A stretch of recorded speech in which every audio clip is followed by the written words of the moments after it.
with David Tulis.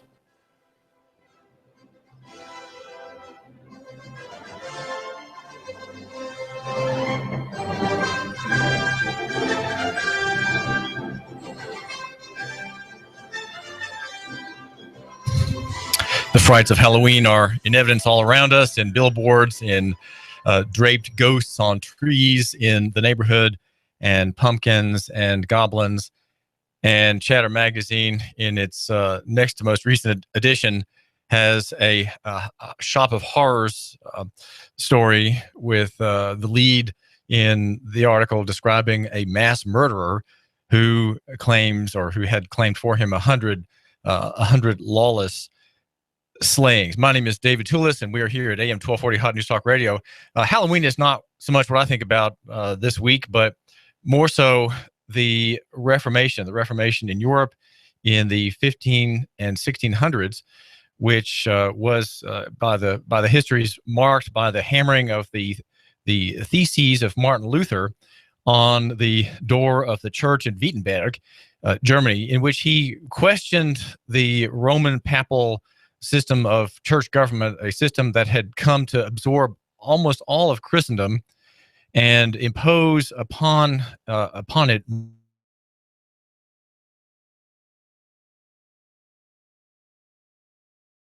not have their authority in the Bible, because as it was, he was a scholar, he was an Augustinian monk, and had discovered the scriptures and was reading them in the original languages, studying Greek and Hebrew, and thinking already of translating this book, which was kept under wraps by the church, the Roman Catholic Church, into German, so that the common man, the common plowboy, would know the Word of God better than the bishop. And from Tyndale on through many reformers, Frith,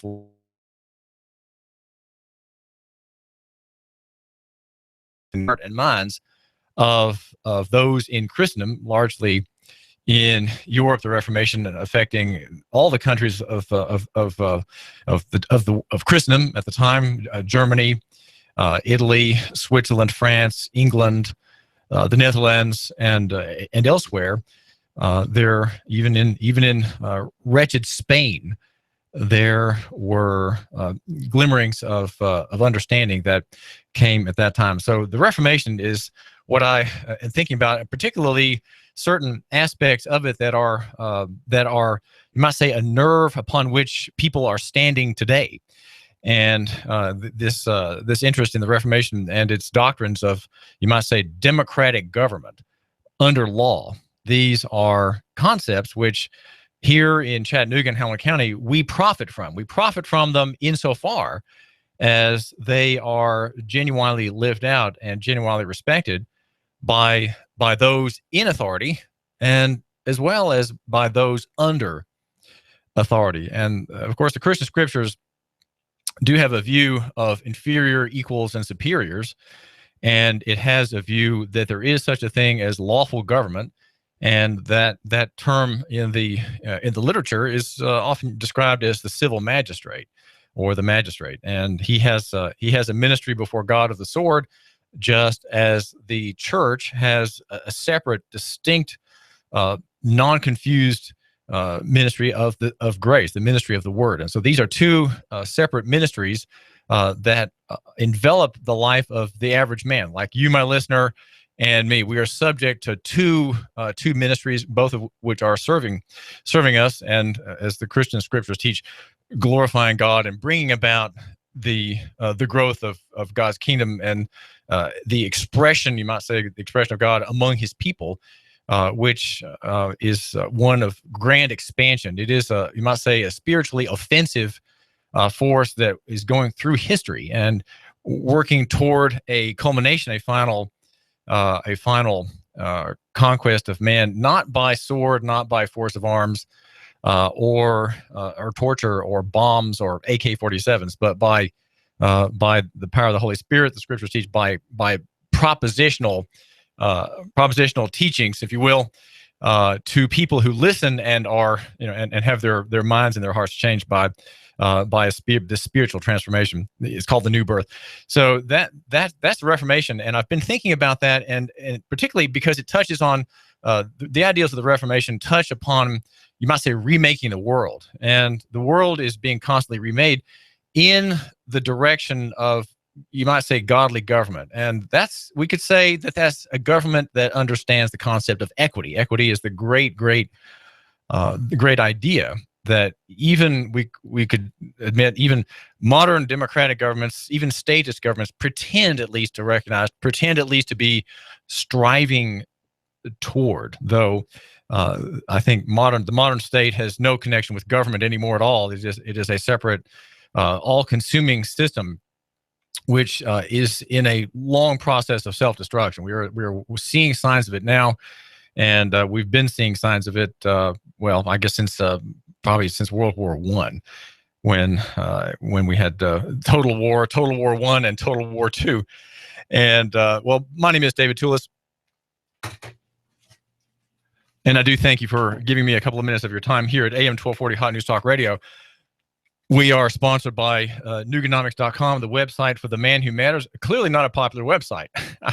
There are not really a lot of people who matter, but those who do matter connect there and read there my work as editor and journalist, formerly with Newsprint Inc. on his fingertips, having been for many years, for 24 years, and some a copy editor at the Chattanooga Time-Free Press, and also writer and editor of other publications here in the Chattanooga area and beyond.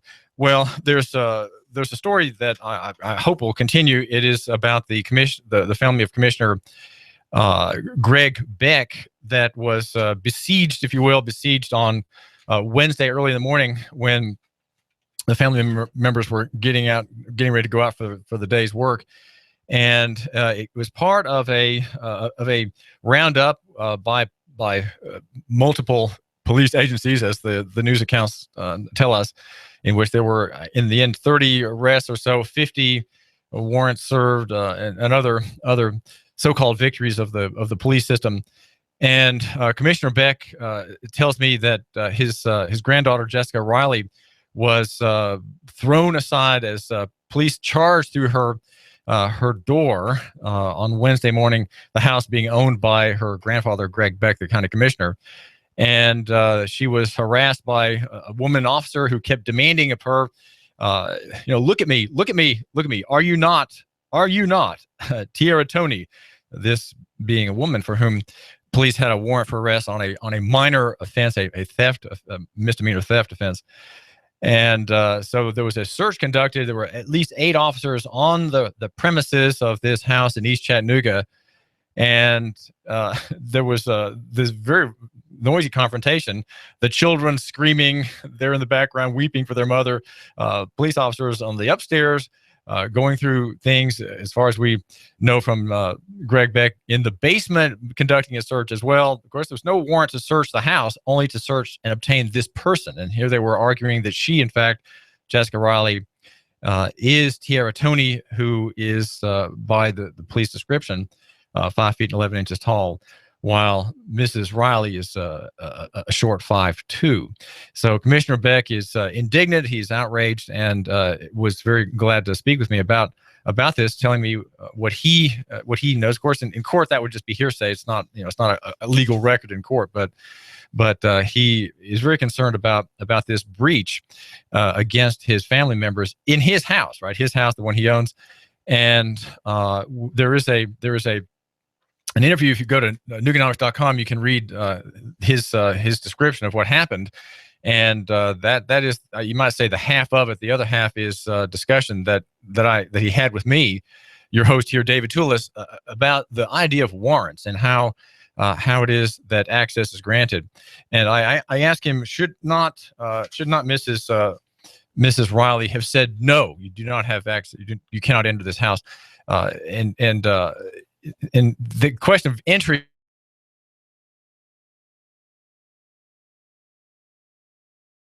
is to search a house for a particular thing or person.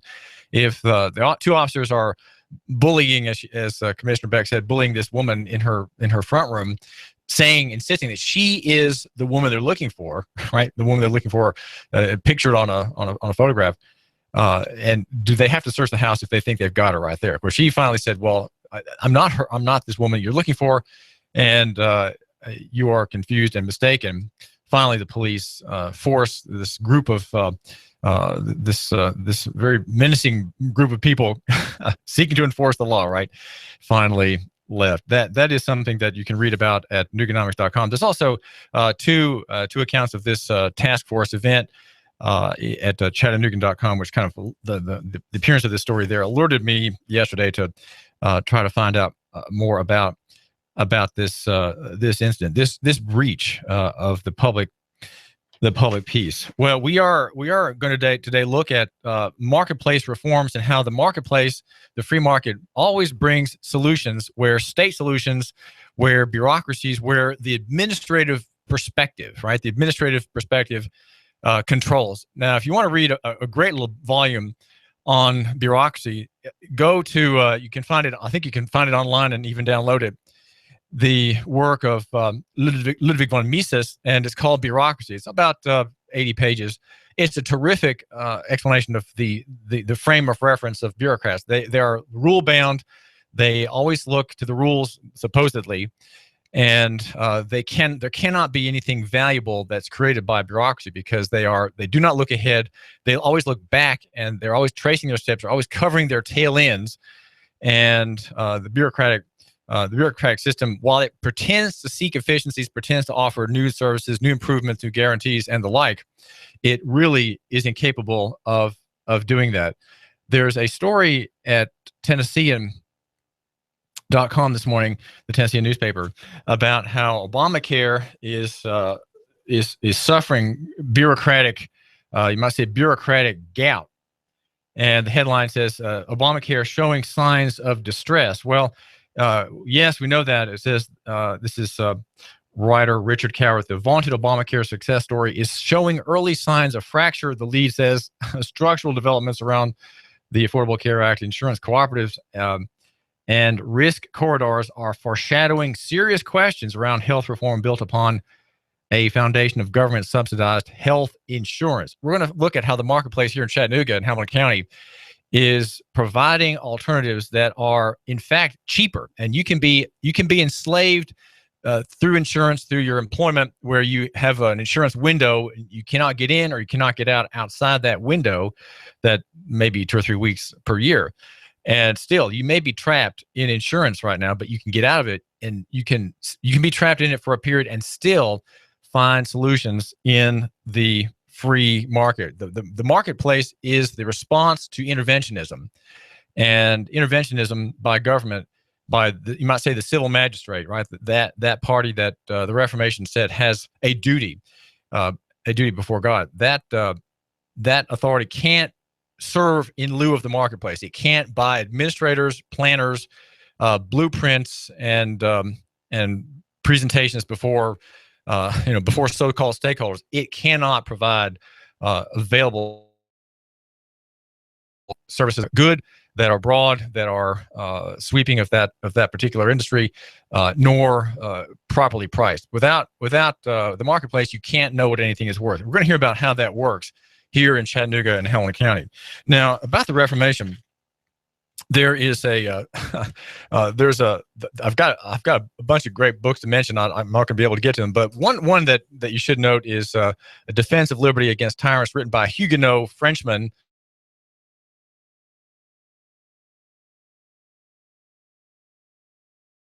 And he says that in one section of the book, discussing whether a private party has the right to bear the sword, i.e. private militia, right? And the answer is no, he does not. And he says that to wield the sword wrongly as a private party, as against a king, in some circumstances, is the same as the king not bearing the sword properly either. He says, on the contrary, the apostles say of magistrates, they carry not the sword in vain. If particular men draw it forth, they make themselves delinquents. Okay, so in the instances where you can't, he says, you become a delinquent. And then he says, if magistrates be slow and negligent to use it when just occasion is offered, they are likewise justly blamable of negligence in performing their duties, and equally guilty with the former. So there is in the Reformation an arising of understanding about God and his claims upon men, and also upon this use of the sword. That is to say, the public law, right? The police power. In our state, we have the operation continually of police power. This is an ancient doctrine that allows, you might say, the exertion of arbitrary power in the marketplace as against people and so on, but it has always have in view the public good. There's a public benefit, public health and welfare requirement that is supposed to control the use of police power, right? So if a police department in Chattanooga has the authority to shut down a brothel, that's under the public safety, public health and welfare provisions, in which encompasses the use of that power. Now, what is the Reformation? How have we been benefited by it? I've got in my hand another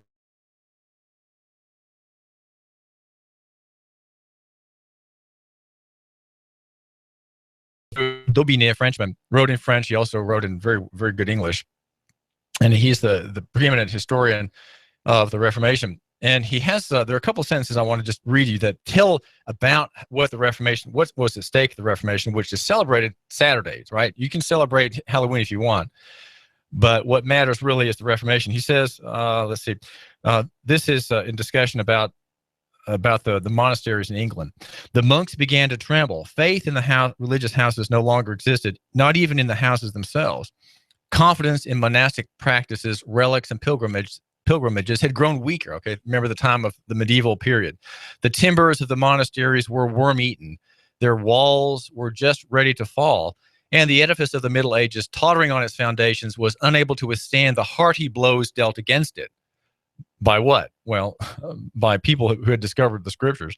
When an antiquary explores some ancient sepulchre, he often comes upon a skeleton, apparently well preserved, but crumbling into dust at the slightest touch of the finger. In like manner, the puissant, that means powerful, the puissant hand of the 16th century had only to touch most of these monastic institutions to reduce them to powder. The real dissolver of the religious orders was neither Henry VIII nor Cromwell. It was the devouring worm which for years and centuries they had carried in their bosom. Isn't that's just a beautiful description of the death that had overcome the institution of the church.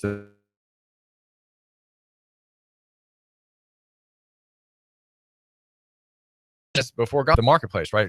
Christianity is where the market is found. Market functions are all subdivisions, I'd like to suggest, of Christianity. They are Christianity requires all kinds of things of its adherents, really of all men, whether they believe in God or not.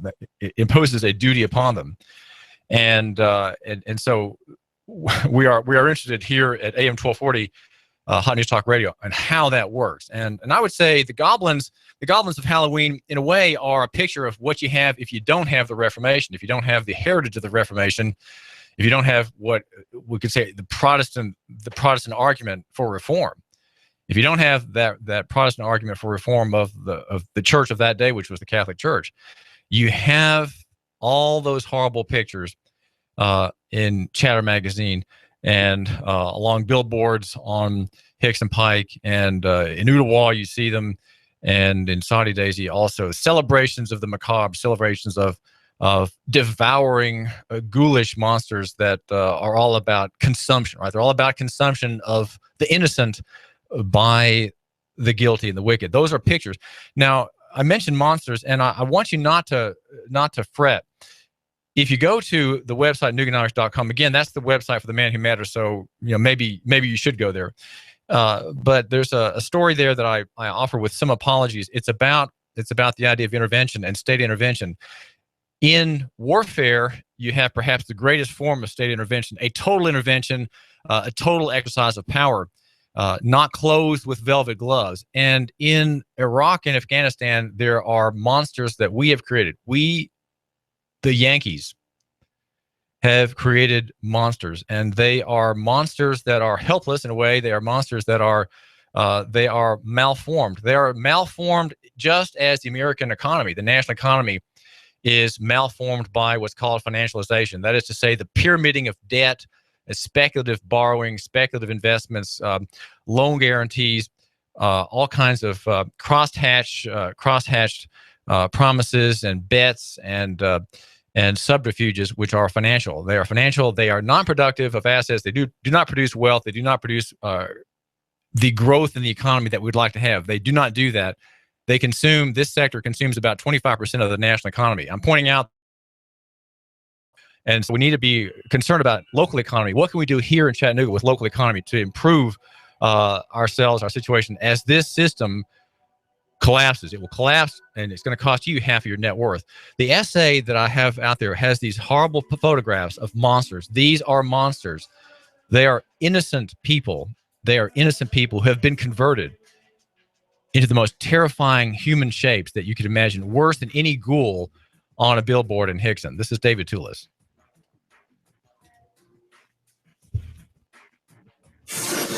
You give us 12 minutes and 40 seconds, we'll give you Chattanooga and the world. News Talk 1240. After this chilly start, expect lots of sunshine and great-looking weather for today. Highs near 65 tonight. Lows falling into the mid-40s with some more clouds. Clouds will increase on Saturday. Could see a late shower or two. Highs staying into the 60s with more scattered showers through Sunday. For lunch or dinner, come to Guthrie's, home of the original golden fried delicious chicken finger with their special world-famous sauce. Open daily locations in Trenton, Signal Mountain, and Ringgold. Go get Guthrie's. It's always good. And I'm WDEF News 12's Chief Meteorologist Patrick Orr. On AM 1240, Hot News Talk Radio. The Fed raising rates, China's economy in trouble. Don't let headlines derail your long-term financial strategy. I'm Edward Jones financial advisor Patrick Neal. At Edward Jones, we provide the tools for a reasoned, disciplined approach to investing. Stop by my office next to the Target Shopping Center in Hickson, or call me at 423-870-7894. That's Patrick Neal at 870-7894. Edward Jones, making sense of investing. Member SIPC. We've got a table here at Delia's in Saudi Daisy, ready to delight in a plate of authentic Mexican food. Delia's spreads a rich selection: loaded nachos, crazy chicken, homemade tamales, maybe the enchiladas with beef, chicken, pork, quesadillas. Every dish beautifully pictured on the menu to help us decide. Join us for lunch or dinner. We're at Delia's in Saudi Daisy on Dayton Pike near the Thrasher Light. Here's dinner. Delia's uses the freshest ingredients, cooked to perfection. Nachos, homemade. Delia's open every day except the Lord's Day. For lunch and dinner, treat yourself to Delia's genuine Mexican food. In Saudi, call 521-7145. That's 521-7145. You want more business. You want to increase your bottom line. You want to spend less on advertising, imaging your business, and general expenses. You need Trade Bank. Trade Bank of Chattanooga. Trade Bank. Call now to get access to nearly 400 local businesses. Trade Bank. Call 877-2202. 877-2202. Trade Bank. You want to increase your cash flow, your competitive edge, attract new customers, and build a loyal customer base. You need Trade Bank of Chattanooga. Call right now. 877-2202. When you join Trade Bank, you'll get the benefit of free advertising in our monthly magazine, tradebank.com, emails, and mailouts. Join Trade Bank now and receive your Trade Bank debit card with trade credits to spend any way you want with our wide variety of Trade Bank partners. For almost 30 years, Trade Bank has been your voice for small business, a member of the American Bankers Association, and in good standing with you. Trade Bank of Chattanooga. Call now for a free consultation, 877-2202. That's 877-2202. Trade Bank of Chattanooga. Do you feel better outside your home or business than in? Indoor air quality is important. Mildew, mold, smoke, water, and rodent damage are prime causes of poor indoor air quality. Ducts, Indoor Air Professionals, better known as Duct Busters, cleans HVAC systems using 127 definable Duct Busters steps. Let Mark Thompson address the indoor air quality at your business to help reduce employee illnesses. Prevent fires by cleaning your dryer vents. Mark and his parents, Dick and Joan Thompson, have been building our local economy and helping local people with HVAC systems 16 years. Ducts, Indoor Air Professionals. Call 876-9907. 876-9907. Ducks. Call now. Compass Media Network's coverage of the NFL. Hi, this is Jerry Recco. Join Kevin Ray, Danny White, myself for all the action. Hot News Talk 1240. If it's the NFL, it's right here. You give us 12 minutes and 40 seconds, we'll give you Chattanooga and the world. Hot News Talk 1240. Fox News Radio. I'm Malia Moo. There was a middle-of-the-night vote in the Senate to pass a budget and debt deal. Some Republican presidential candidates oppose the legislation, including Senators Ted Cruz and Rand Paul. It's a rotten deal. It's not conservative. It's going to explode the debt. But fellow White House contender Lindsey Graham called the agreement a small step in the right direction. If I were president of the United States, I would cancel these defense cuts. The legislation is now on its way to the president's desk for his signature. Fox Radio's Rachel Sutherland. A fugitive is dead after a shootout in Kentucky. Fox's Patricia Stark reporting. 62-year-old Floyd Ray Cook accused of shooting at 2 police officers in 2 different states. That's first Tennessee, where a police officer was injured during a traffic stop, then Kentucky. And consumer spending cooling in September, posting its weakest gain in 8 months, while U.S. wages rose at a moderate pace during the summer. Fox News, we report, you decide. You give us 12 minutes and 40 seconds, we'll give you Chattanooga and the world. News Talk 1240. Live from Chattanooga, Tennessee, it's Nooganomics with David Tulis. Support local economy, shop local. That's how we love our neighbors in our wonderfully, whimsically weak theory, local economy. It's a theory that doesn't have any muscles. It doesn't have any glitzy advertising, doesn't have million-dollar budgets behind it telling you about local businesses. They are quietly working away and hoping to serve you. And, of course, the national chains are all about, just go down Gun Barrel Road to see what I'm talking about, siphoning profit away from local economy, from Chattanooga, and putting it in the pockets of people far, far away, very good people, no doubt, far away, and in a way, decapitalizing Chattanooga. So we need more owners in Chattanooga, not necessarily more employees. And owners, I would suggest, such as Maria Hernandez, who runs Dahlia's. Dahlia's is an authentic Mexican restaurant, and I urge you to try her out. Dahlia's in South Saudi Daisy on Dayton Pike, right near the Thrasher Light. Quesadillas, crazy chicken, homemade tamales, enchiladas with beef, chicken, and pork, etc. You will enjoy the freshest ingredients and all cooked to perfection. And mention our radio station. You get a free iced tea if you're new there. Also, you can clue in the waiter that you're a listener to our radio station by ordering today the taco salad, number 19. The number is 521-7145. This is David Tulis, and we are here at AM 1240 Hot News Talk Radio, the station in which you report and the world decides. Online, it's .com at the end of the station name, Hot News Talk Radio. Of course, on your smart device as well. And on the AM radio dial. Love your neighbor, buy local. We want to talk about reform in a very important marketplace, one that's in the news today. In the highlight we are reading at the national newspaper about the great disturbance, the great perturbations, if you will, in the Obamacare system, where falling profits under plans, as they're called, formed under Obamacare, are collapsing or failing or closing, and this system of administrative rule is dragging down a whole sector and certain to promise poorer medical outcomes for the people trapped therein. Now, this marketplace solution is led by a small cadre of often like-minded physicians such as Matthew Hitchcock. Matthew Hitchcock on Sunday is going to be having an open house here in Hickson of Hitchcock Family Medicine, and we're going to ask him why this is such an interesting business opening. It's not just another business opening; it's opening on principle. Not just we're going to make money and start a business and have an opening and a ribbon cutting with the Chamber of Commerce president there. No, it's not like that. It's really much more low key, but it has behind it a much greater idea. And well, Matthew, welcome to our show. What is unusual about your model? What is direct primary care? What does that mean? So direct primary care, just like it sounds, it's a direct financial relationship between me and the patients. There is no insurance middleman in between us. It's that direct doctor-patient relationship. Instead of paying your premiums every month to the insurance company, then the insurance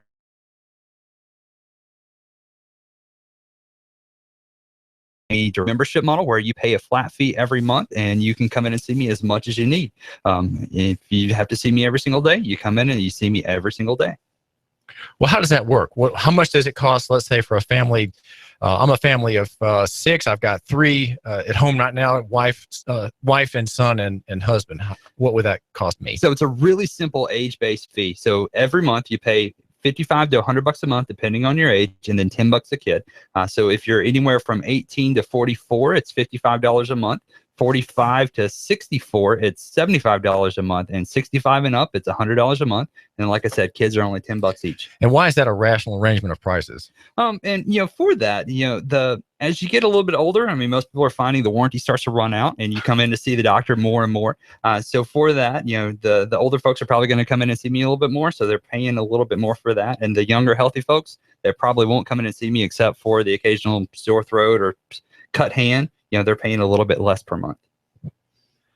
Well, now, with whom do you run this practice? So it's just me and my wife. She's a nurse. It's just the two of us. There's no receptionist out front, no MAs. This is Kathleen. Kathleen, correct. My wife, Kathleen. When you call, I'll be the one answering the phone. When you show up at the door, I'll be the one greeting you at the door. There's no nobody else there, just me. Well, we're not used to seeing the doctor immediately. What we're used to is seeing a bevy of administrative staff behind the counter, some standing along rows of documents, working on computers, making murmuring phone calls, probably to insurance companies.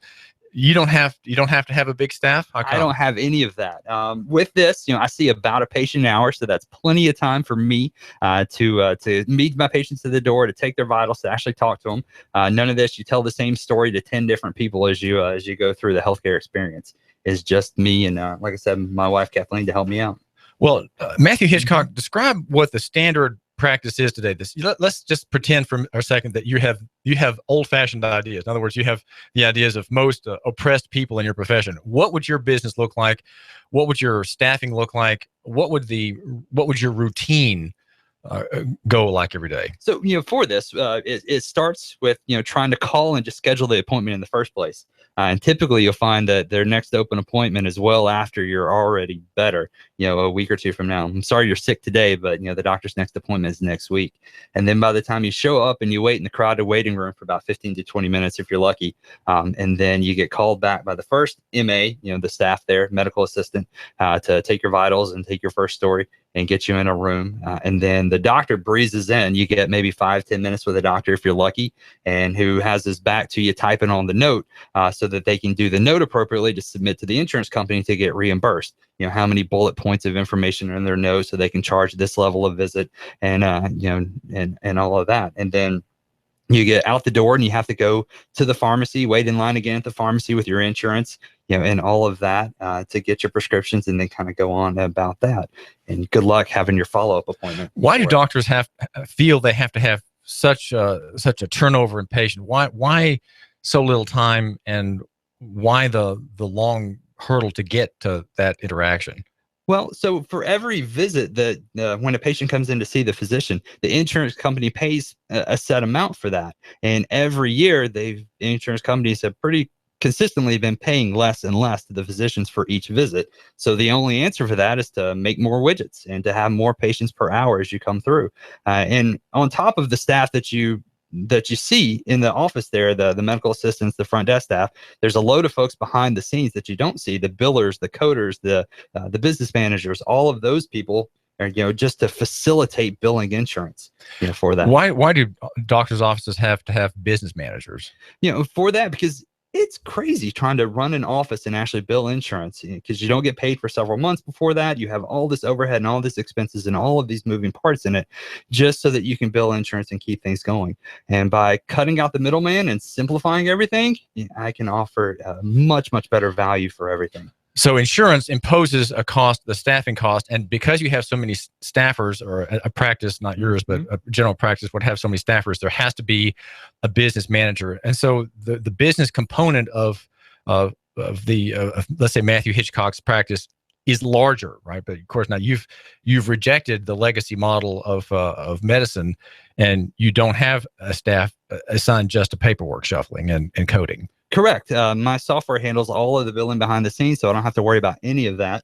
There is no biller, no coders, no ICD-10 codes, if you've heard about that. coming out. I don't have any of that. And it's such a relief. Well, let's not give relief to the listener here for a moment, Matthew Hitchcock. We want to hear about ICD-10 coding and what that's about. There was a deadline that you, the listener, may have remember having heard about October the 1st, and several practices in the Chattanooga area bolted from the legacy insurance care, the sick care model on that date. We're brought to you here at AM 1240 Hot News Talk Radio by Edward Jones. Edward Jones has a very fine representative, financial advisor in Hickson named Patrick Neal. And Patrick Neal would love to meet with you and go through your investment portfolio. His office is right next to the Target on Highway 153. It's behind the CBC building, the Cutta Banking building. Call him for an appointment. I'd like you to do that. His number is 870-7894. That's 870-7894. And we're also wanting you to realize that if you have heat and air questions or need an inspection at the turn of the season, don't let drop from your mind the name Superior Air Systems in the big orange vans. That's Superior. The number is 886-6602. That's 886-6602. This is David Tulis. We're talking with Matthew Hitchcock, who has been in the Navy for quite some time. He's a young 33 years old. For the past 4 years, he taught medical residents in the Navy in San Diego, and moved back to Chattanooga. He left as a lieutenant in the Navy. He has 3 children, ages 11 months through age 6, with his wife Kathleen.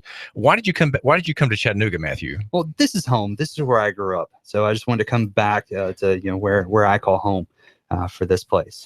Now, your practice, the home of your business, is in Hickson. It's on Hickson Pike, right next to the Raphael's restaurant. Correct. It's an old bank building that we bought and have redone and remodeled for our purposes for this practice. And for doing this style of medicine, I don't need the traditional medical office, the multiple exam rooms and the waiting room and all of that. We're not even calling it the waiting room. We're calling it the family room for folks to kind of sit there, because hopefully there won't be any waiting at all for this. Well, talk about ICD-10. It rolled out October the 1st. It's you said to me a little bit earlier in the past day that it's a great joy not to be part of that. Why? Oh, they immensely made it more complicated for coding. So with the insurance companies, when you submit your bill, they want to know kind of what's going on. So you have to try to cram the patient into a box numbered code to send in. And the expansion from ICD-10, the International Classification of Diseases, from 9 to 10, more than quadrupled, I think even more than that, the number of codes. For instance, just for diabetes, it went from a handful of codes to over 300 different codes for diabetes with that. With the ICD-10, my favorite code so far has been the burn due to water skis on fire, which I still haven't quite figured that one out yet, but 4 of that. And that's a real designation. It is. There's a real code. Burn due to water skis on fire. Subsequent encounter is the best part of that for it. But they just made it immensely more complicated trying to do the paperwork to get reimbursed from the insurance let me just defend the insurance business here for a second. Why is that such a big deal for you, Matthew Hitchcock? In your field, you're a family practitioner. There are probably all the codes that you would deal with would boil down to maybe 3 sheets of paper, front and back. You could laminate them and have all everything on a cheat sheet. Why is that such an obstacle for you? Why are you so joyous to not be part of that system? Like we were speaking about the diabetes codes on that, and you have to know it's diabetes with all of these other things, diabetes with whatever, and it's going to make us order more tests, because if I pick the wrong one, like I don't know if you have retinopathy or not, so I have to order the test to kind of prove that before the insurance company will pay me back for that. So it just leads to an increase in the number of procedures and tests and things that are going on for everything. Well, the medical profession has, and the people who are the practitioners of medicine under the Hippocratic Oath, they are employees often. They don't have their own practices. They've had to sell out to corporate management companies. What is the real harm in not having a personal relationship with the patient as you are going to have? How is that really bad for my listener who is a patient? Yeah, for this, now a lot of the doctors that are employed by healthcare systems, they're just punching the clock. They're there for their time in the morning seeing patients, and when 5 o'clock, 4 o'clock, whenever it happens to be their tea time rolls around, then they walk out the door, and you're left with urgent cares or ERs or things like that. With this model of medicine, You have me as a personal physician. You can call me 24/7 and 24 hours a day, 7 days a week. If you need a house call at 1 a.m. in the morning, you call me and I come to you for you slice your hand open or whatever else you did.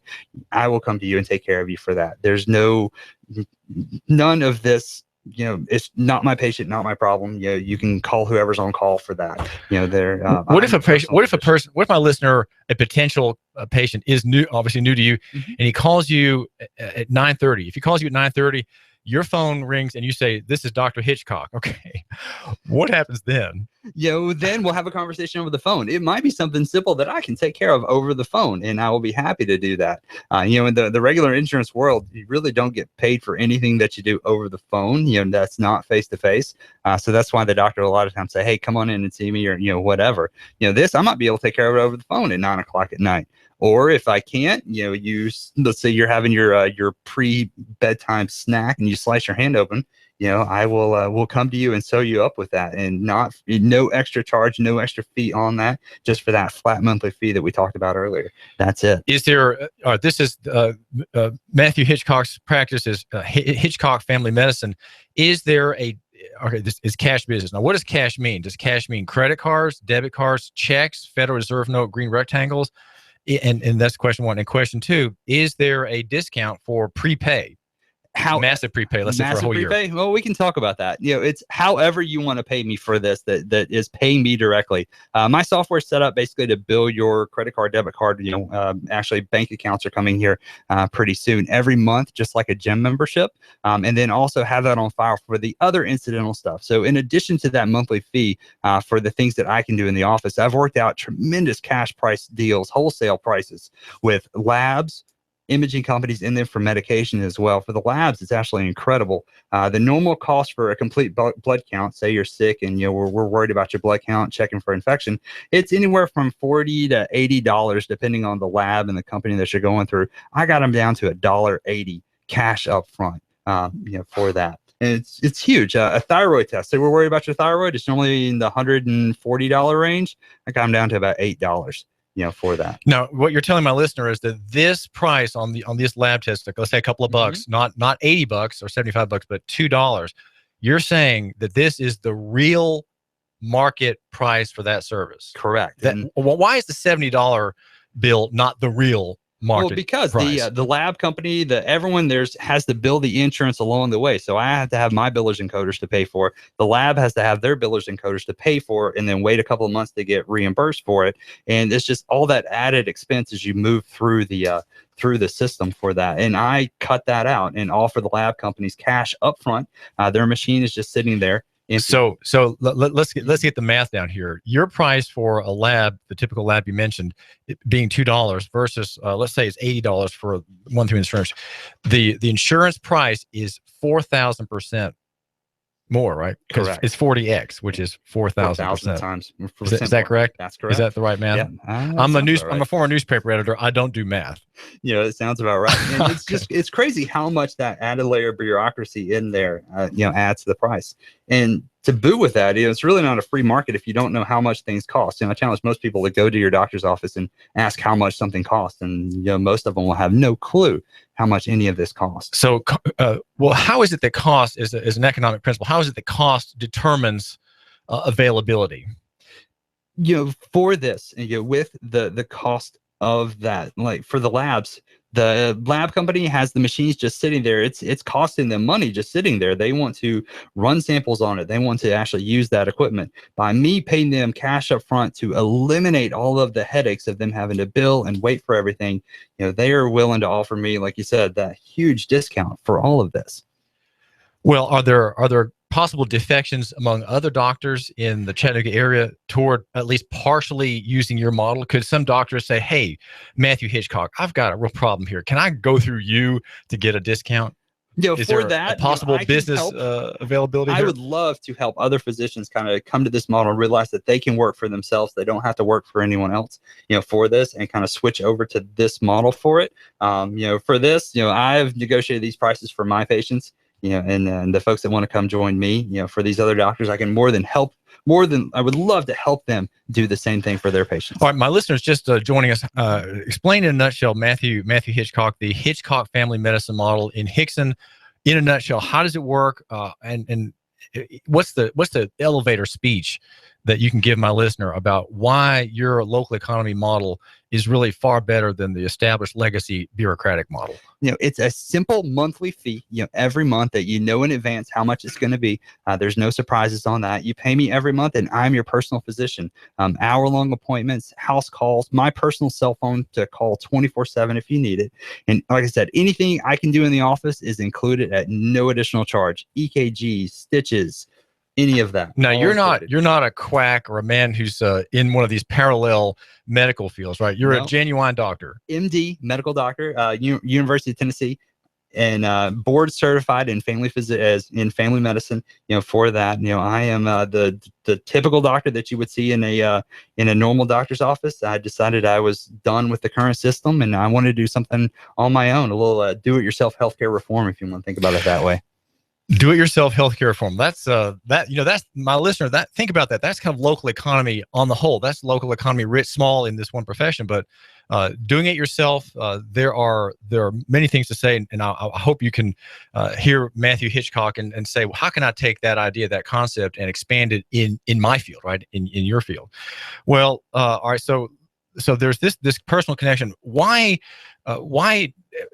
is a personal connection matter? How can you fulfill the Hippocratic Oath more fully with a personal relationship as opposed to really having a relationship with the insurance company, the patient just being sort of the subject matter of the moment? Yeah, how is that? A lot of people don't realize when you go in to see the doctor, there's really a third person in that room, and that's your insurance company. They're deciding what tests you can get, what medicines you can get, and all of that. And by cutting that out, I can really take care of the patient. I don't have to worry about what test this insurance company will pay for. I'm negotiated even cheaper cash prices for it. I don't have to worry about what medication they'll pay for. I've gotten wholesale prices on a lot of medications for it, and I can take care of the patient rather than having to worry about that bureaucrat sitting in the room with me. So insurance unmans the doctor. Mm-hmm. You can be the man doctor effectively, right? You have a testosterone element. You make decisions.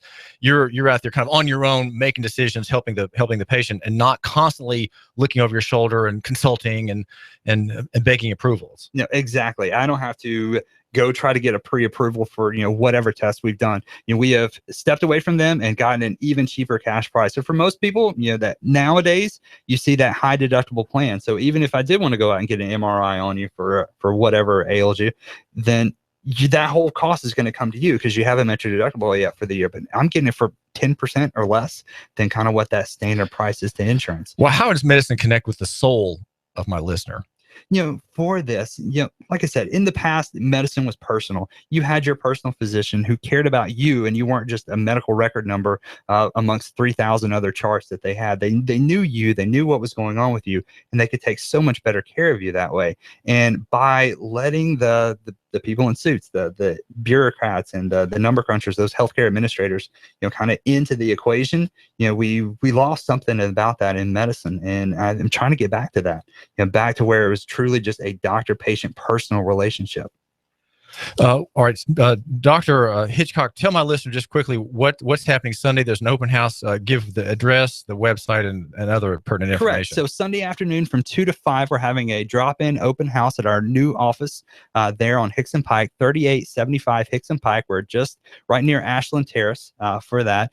Feel free to drop by, come in and talk about this model because we're so new to this area. And just learn more about us and kind of everything that's going on with us, and see our beautiful new office that we're very proud of. Our show is brought to you by Rick Davis, Gold and Diamonds, and he's wanting to know if you have any gold necklaces or bracelets that you think really aren't worth anything. Well, let Rick personally appraise these items and give you green rectangles cash on the spot at Rick Davis Gold and Diamonds. And his slogan is cash, cash, cash, with his great white beard there behind the desk and a slightly tobacco smoke aromatic room there along Brainerd Road in his place of business. And his place again is Rick Davis Gold and Diamonds, and he's wanting to swap with you for your unwanted jewelry, your unwanted pieces, and rings and pendants and the like, and he will buy them from you for pieces of paper that have presidential engravings on them. That's Rick Davis Gold and Diamonds. Matthew Hitchcock, thanks for joining us. Thanks for having me. Thank you. We are AM 1240 Hot News Talk Radio, and this is David Tulis. The Hitchcock Family Medicine Practice has an open house Sunday afternoon, and you've heard about how local economy is going to go around national economy, the broken, constipated national economy, brittle, broken, not working, costs astronomically out of this world, not connected to any reality. And local economy is finding out the bad guys, finding out the good guys in their program of reform. Well, there's no real reform. This is David Tulis. After this chilly start, expect lots of sunshine and great looking weather for today. Highs near 65 tonight. Lows falling into the mid 40s with some more clouds. Clouds will increase on Saturday. Could see a late shower or two. Highs staying into the 60s with more scattered showers through Sunday. For lunch or dinner, come to Guthrie's, home of the original golden fried delicious chicken finger with their special world famous sauce. Open daily locations in Trenton, Signal Mountain, and Ringgold. Go get Guthrie's. It's always good. And I'm WDEF News Swallow's chief meteorologist, Patrick Orr. On AM 1240, Hot News Talk Radio. You give us 12 minutes and 40 seconds, we'll give you Chattanooga and the world. News Talk 1240. Are you tired of working in corporate America, or have you recently lost your job and would like to consider owning your own business? If you are, please call me, as I can help you look at franchises or business opportunities that fit you, the economy that we're in, and the type of businesses that are right in the greater Chattanooga area. After I help my clients find the right opportunity, I also help them find the best way to finance the business, including paying yourself through the startup phase. If you would like to learn more about opportunities that may be right for you, please call me for a free assessment. My name is Bruce Krebs at the Entrepreneur Source. Phone number is 423-875-5621. Sky Aerial Services uses advanced drone technology to give you a better perspective and depth of your property and project. We offer aerial photography and video for your business, farm, home, or advertising campaigns, as well as editing services to complete the experience. Call us at 423-521-0284 and see how we can help you tell your story about your business, property, or project. We work with real estate professionals, both commercial and residential, developers, engineer inspectors, surveyors, ad agencies, auto and boat dealers, mapping services, insurance inspectors, corporate marketing, charity events, weddings, and photographers. Our consultation is free. Call 423-521-0284. That's 423-521-0284, or visit our website, skyaerialservices.com. Sky Aerial Services. The sky is our limit.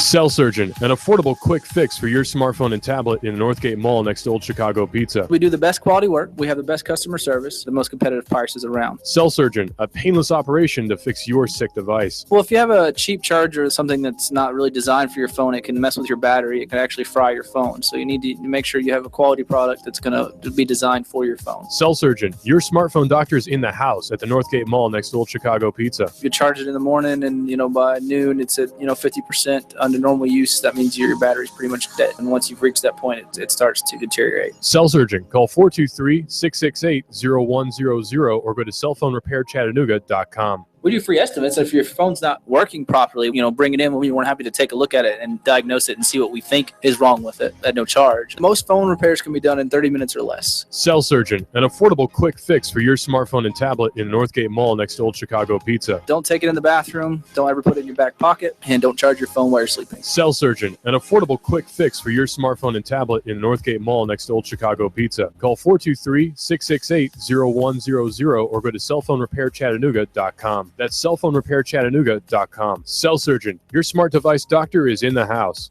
Here you are, working to keep your customers happy and to manage your cash flow.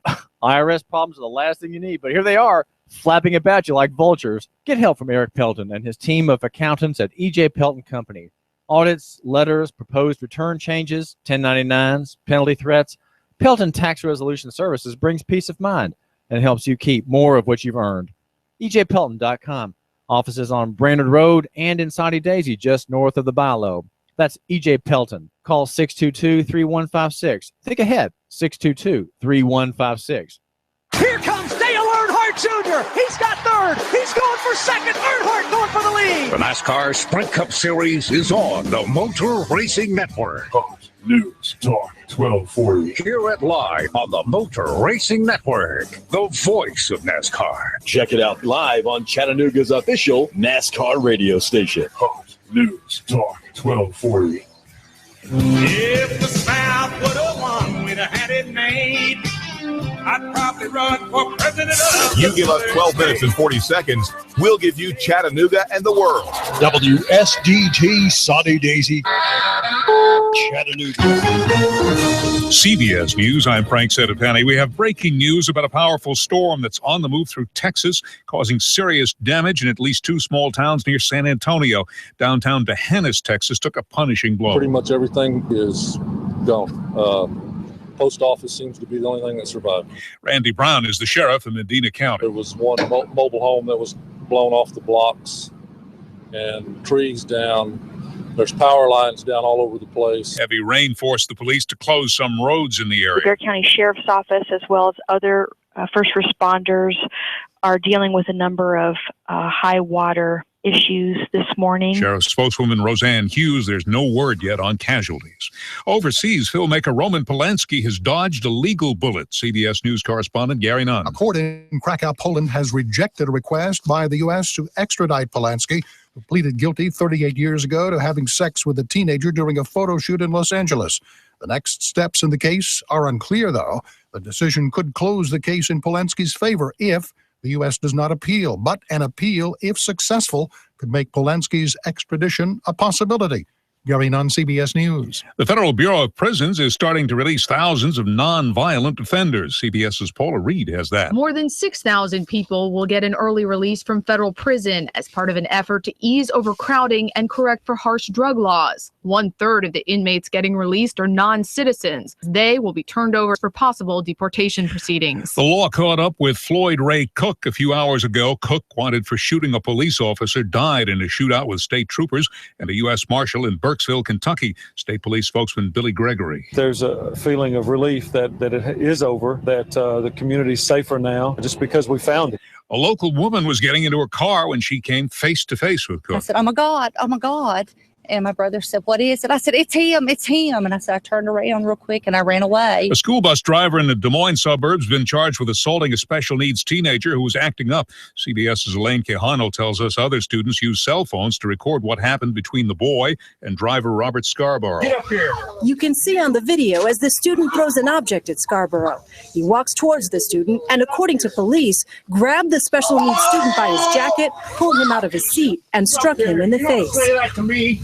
Oh my God. Secretary of State Kerry and diplomats from Russia and countries in the region are meeting in Vienna to see what they can do about the Syrian civil war. CBS News diplomatic correspondent Margaret Brennan. They are talking about limiting the instruments of death, so to speak, that the Assad government has used against its people and trying to get the rebels battling him to drop their weapons as well. The Dow Industrial Average is down 21 points. This is CBS News.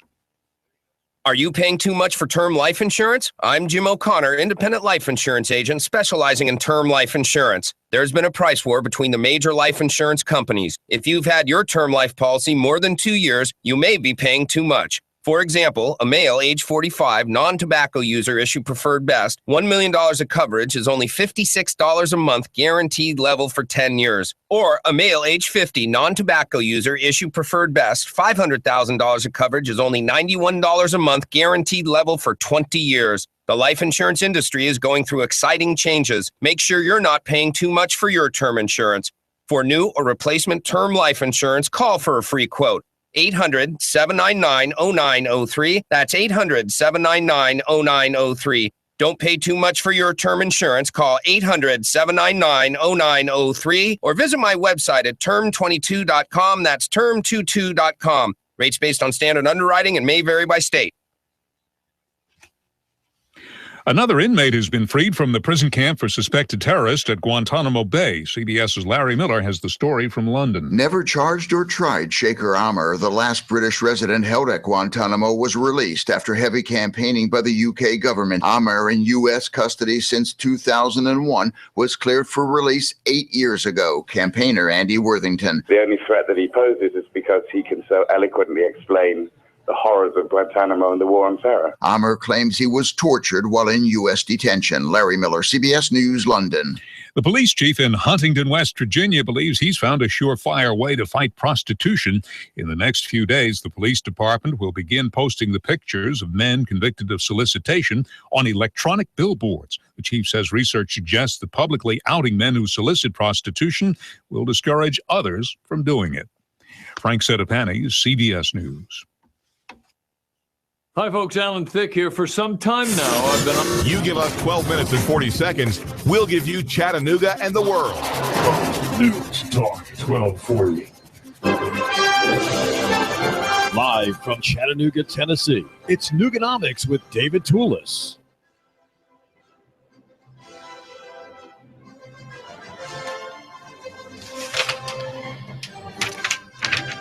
There's a man named Ed Bailey who runs the Islamic Center of Johnstown, Pennsylvania, teaches classes in the Muslim religion at the Federal Correctional Institution in Cumberland, Maryland. He's paid $12,900 according to recent contracts, and he took an oath to not promote terrorism or violence. And a man on the government payroll in 2007, he was part of a protest against Ayaan Hirsi Ali, the woman who fled Islam and has been writing about and discussing its threat to women.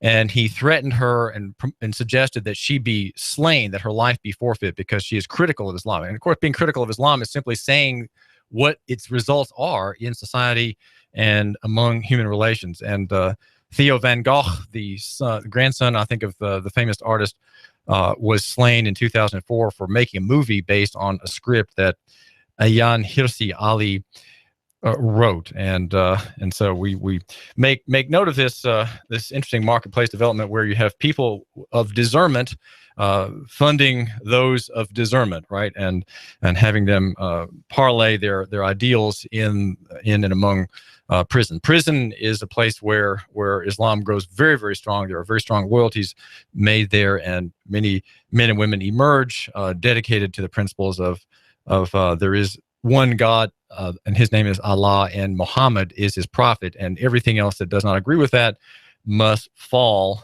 before it. This is David Tulis. We're brought to you by E.J. Pelton Company. The numbers guy, Eric Pelton, is an accountant, a CPA, and does tax return, cash flow management consulting, and other things for businesses and individuals. E.J. Pelton Company can be reached online at ejpelton.com. That's ejpelton.com. And his number is 622-3156. There is a branch in Saudi Daisy, just north of the Food City. Also, if you have a matter of personal note, if you have a cell phone problem or a screen cracking that's getting worse and you're having problems with your device, make sure you go to Cell Surgeon for a quick repair. Cell Surgeon, very high quality service next to the old Chicago's Pizza in Northgate Mall. Here in Hickson, this is David Tulis. We're at the Hickson Station, AM 1240 Hot News Talk Radio. And Cell Surgeon is open on Sunday. If for that emergency, call 668-0100. That's 668-0100, and have your system taken care of. I want to mention also that we're talking about the cash economy, the free market. Cash is freedom. I guess you know that. In depressions and in crashes, cash is always king. Cash swoops in and obtains distressed assets at discount. One cash provider is Chattanooga Sports Institute. Dr. Danielle Mitchell runs a family practice here in Hickson, not too far from Access Pharmacy on Access Road. She has a great show here on our station. It's called This Doc is in the House, and she does orthopedics, urgent care, and family practice. ChattanoogaSportsInstitute.com is her address online. The number is 875-1005, 875-1005. We have questions now for a businessman who is a chiropractor. His name is Dr. John Ross, and he runs Ross Chiropractic Clinic at the intersection of Gun Barrel Road and Shallowford. He's been 40 years in the city. He's a father of 2 grown children. And we want to ask some questions about the cash model of business in the medical field, which is something that the insurance companies are slowly driving chiropractic toward. But first, I want to ask about something that he's also involved in, of special interest to you, I think, my listener, and that is a networking group. He runs, since 2005, Chattanooga Business Group. John, what is word of mouth networking, and how can you help my listener make new friends and fresh contacts in the business world? First of all, David, I'd like to thank you for inviting me here to discuss Chattanooga Business Group. Chattanooga Business Group is set on the model of word of mouth networking. What we believe and what we have done since 2005 is to actually bring in small business people to discuss their business, to train all members about exactly what makes a good customer or a good referral for you. For example, we have business people that come in that have a promotional business. I go out into my practice and I'm talking with small business people in my practice, and they say, well, I'm running out of business cards. Well, I give them Carol White's name and number to Good Stuff Promotionals, and they realize that, hey, this person would treat me right. This is a recommendation from Dr. Ross. Therefore, I'm more inclined to go to them and see them. And then Carol might be out talking with someone at her church, and they say, I'm having a headache. She'll say, well, why don't you go to Dr. John Ross? He's very good with headaches. That person may come to me and she says, well, I'm about to sell my house and I need a good realtor. I said, well, you need to go to the Henniger Group and talk with them about selling your house. Then the Henniger Group takes their listing, and of course they're going to sell their house in a timely fashion. And then in the interim for that time, that person says, well, I need to get a mortgage on my next house. I said, well, Henniger said, well, I've got a gentleman here named Richard Smith with Sierra Pacific Mortgage, and he can arrange the mortgage for your house. And they get the mortgage for the house. Then whenever Richard is talking with them, they say, well, I need a person to take care of my house, take care of my yard. But then we refer them to a yard member. And that would be to fix the house up in its yard and bushes before sale, or that's to make correct. the sale. Or even at their new house after the sale. It's a kind of a rolling stone. One referral begets another referral, begets another referral, and that causes businesses to expand without the cost of advertising. I think there's a virtue there, John Ross, the virtue of inquiry. And I think inquiry is something that many Americans, I think, are good at, but many are not. Americans, as I judge them, seem to be people who like to talk about themselves. People often I have conversations with folks who don't know a thing about me, and yet who reveal great details, often of very personal nature, about what they do. And so I think there's a tendency for us to want to sell ourselves by saying, here's what I'm doing, here's what I think, here's what I like to talk about. Don't you like my idea? Didn't I do a great job on this story or that? And somehow we're not really asking questions. But really, if my listener wants to prosper, he needs to have a different framework. His interactions with people need to not be about what he can do for them, but really, I think they need to be more in the dynamic of inquiry. How are you doing? How's business going? How's your situation? And so you get the other person to talk about himself, and that way, what you're suggesting in this kind of Rolling Stone story is that you learn more things, and you learn where people need help. It could be several points in which a conversation reveals several points in a person's life where he could be helped by somebody whom you, the listener, know about, right?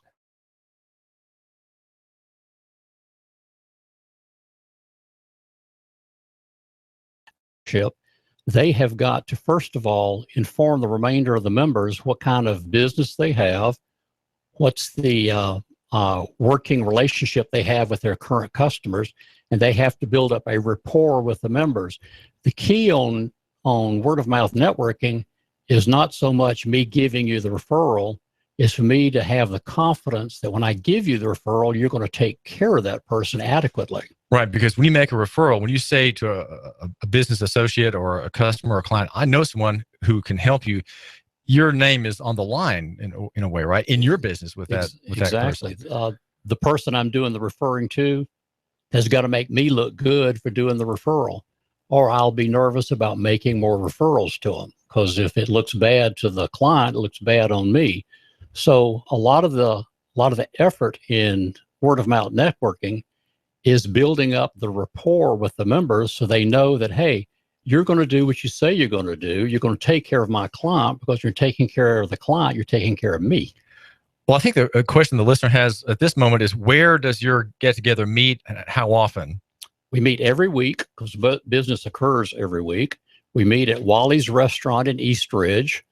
We meet at 7:30 in the morning. We're a structured meeting, which means we start at 7:30 and we're out by 8:30. We do not try to do any frivolous talking.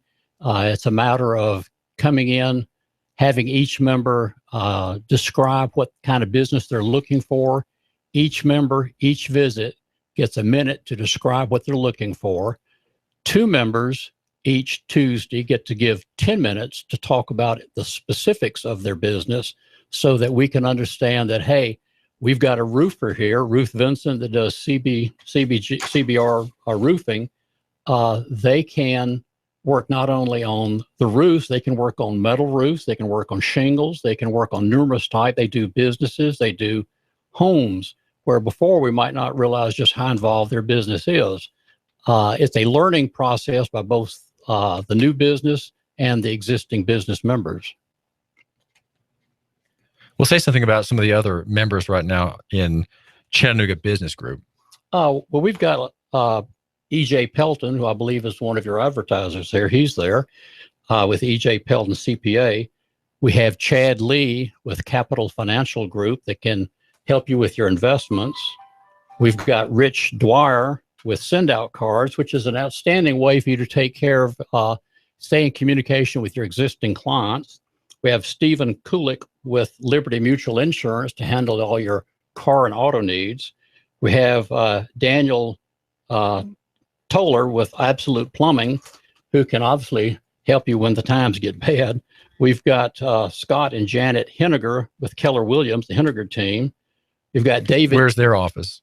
Their office, let me see. Their office is on Manufacturers Road in Chattanooga, Tennessee.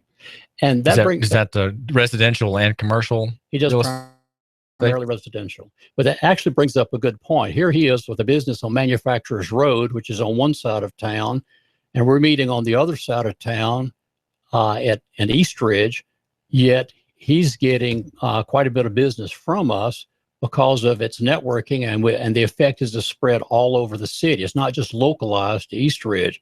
I've had a lot of people talk with me and say, well, I don't have a business in East Ridge. Well, my business is not in East Ridge.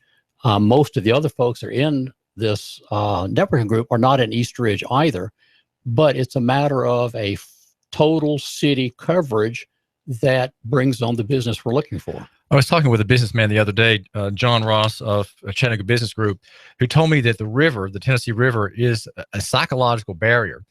Many people will not do business or buy or sell south of the river if they live north, or north of the river if they live south. Is the river really a barrier for business, or is this just a kind of a marvelous fable about Chattanooga? I've been in my business for 40 years, and I've never considered the river as a hindrance. As far as my business goes, pain brings people across rivers, across mountains, across anything else. But as far as making money, I don't think the river should be a hindrance. Well, I've never thought the river is any kind of hindrance to anything I needed to do, and I was rather surprised to hear that there are swaths of people for whom it is a kind of a barrier. Well, okay, so you meet at Wally's 7:30 a.m. in the morning. Of course, there's breakfast, right? Correct. Steve Senefont and his crew serve breakfast. One point I need to make: we don't have we're a low expense club or group. We don't have to pay for the meeting room as long as everybody buys a small breakfast. You don't have to pay a lot for it, but we need something because they have They've kindly given us the room to meet at no charge, and we pay the waitress that takes care of us a small tip. So it's a mutually beneficial. Well, what are the dues for Chattanooga Business Group? $80 a year. Is that considerably lower than charges of other similar networking groups, John Ross? I was previously in a networking group that was a franchise, and they were charging upwards of $500 a year. And the reason I stopped, I said, the small businessmen can't afford $500 a year right up front, because a lot of the people we attract are people that have been in business 5 years or less, and they're not ready to just put down $500 on a chance that a networking group is going to help. The purpose of CBG is not for CBG to make money, but for the small business people to get together and generate their own income. Now, let's say I were going to join CBC. I would be joining as a radio station owner, journalist, and that would then satisfy that part of that operation. You would not have another such person come to the East Ridge meetings? Correct. We only allow one profession per business category. In your case, you'd be radio advertising. We would not consider any other radio advertiser. They could visit if they wanted to, but they wouldn't be allowed to. Now, why is that? Why? Well, if I'm sitting here trying to give a referral to a radio advertiser, which one of you am I going to give it to? I'm going to give it to one who's going to make you happy. I'm going to give it to another who's going to make, I'm not going to give it to the other one. It makes them mad. It's just not productive. Okay, so there's kind of if my listener is in a particular trade and he joins Chattanooga Business Group, and if no one is there now in that field, he joins, he's accepted by the other members, pays the dues, shows up for breakfast and conversation. He's the man for that field. So that he's kind of the king of the hill then. Correct. In Chattanooga Business Group. Correct. Well, let's go through a list of possible types of people, John Ross, who could join Chattanooga Business Group, because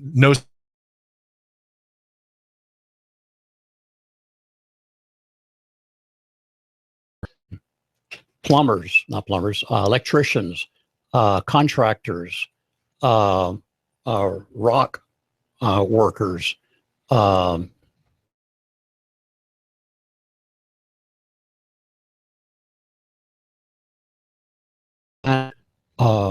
the field is just almost limitless. Catering would be a good one. What about let's say someone like Matthew Hitchcock, who's a general family practitioner? You don't have that category of doctor, so he could join, though. Correct. You are a doctor too. Correct. Doctor chiropractic. We could have an optometrist there. Could have an acupuncturist. Could have a massage therapist. Could have a neurosurgeon. You could have attorneys. You could have attorneys that practice family law. You could have attorneys that practice real estate law. You have attorneys that manage malpractice.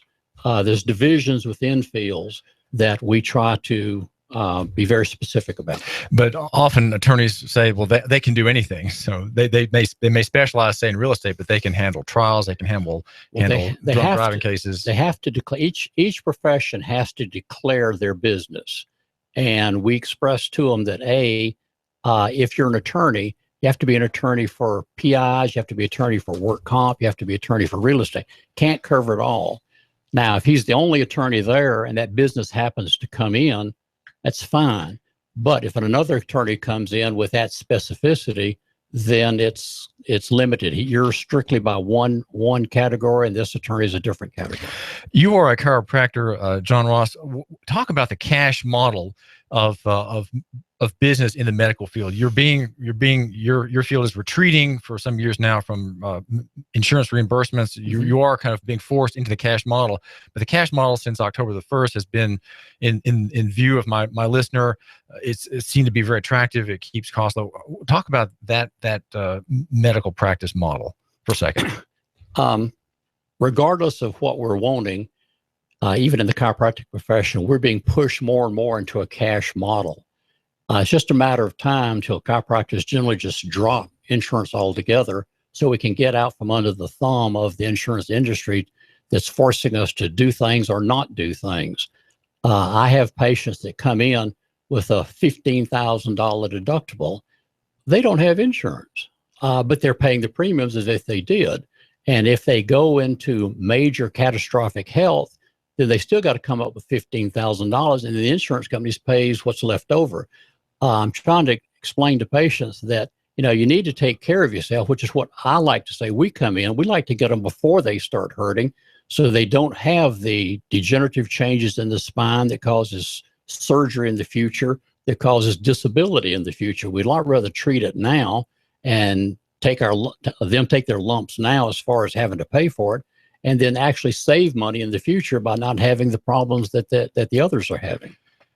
Do you have a subscription model in your Ross Chiropractic Clinic, John Ross? Prescription? Subscription. Subscription. We do not at this point because we've got so many. We will be getting more and more into the cash. Right now, most of the money in my practice is from patients as opposed to insurance because their deductibles are so high. So insured patients are effectively acting as if they were not insured, paying you cash at the desk after service. Correct. And as long as I'm under contract with Blue Cross or Aetna or Humana or United or any other myriad of insurance companies, we have to go by their rules. With Dr. Hitchcock's model, which I'm very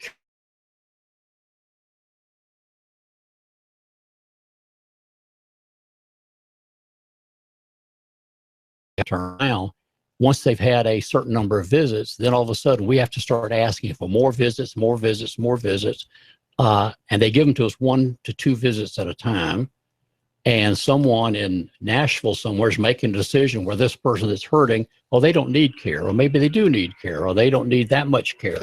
They don't even see the patient. They don't know. John Ross, thanks for joining my listener and me here at AM 1240 Hot News Talk Radio. Thank you very much for having me. John Ross is a chiropractor, runs Ross Chiropractic Clinic, and we've been hearing about Chattanooga Business Group. Is there a phone number or website? I asked them to call me at my office, or they can look at the website, www.chattanoogabusinessgroup.com, or they can call me at my office, 423-954-9591. This is David Tulis. I've got some things I want you to hear. Hang on. You give us 12 minutes and 40 seconds, we'll give you Chattanooga and the world. News Talk 1240. After this chilly start, expect lots of sunshine and great looking weather for today. Highs near 65 tonight. Lows falling into the mid-40s with some more clouds. Clouds will increase on Saturday. Could see a late shower or two. Highs staying into the 60s with more scattered showers through Sunday.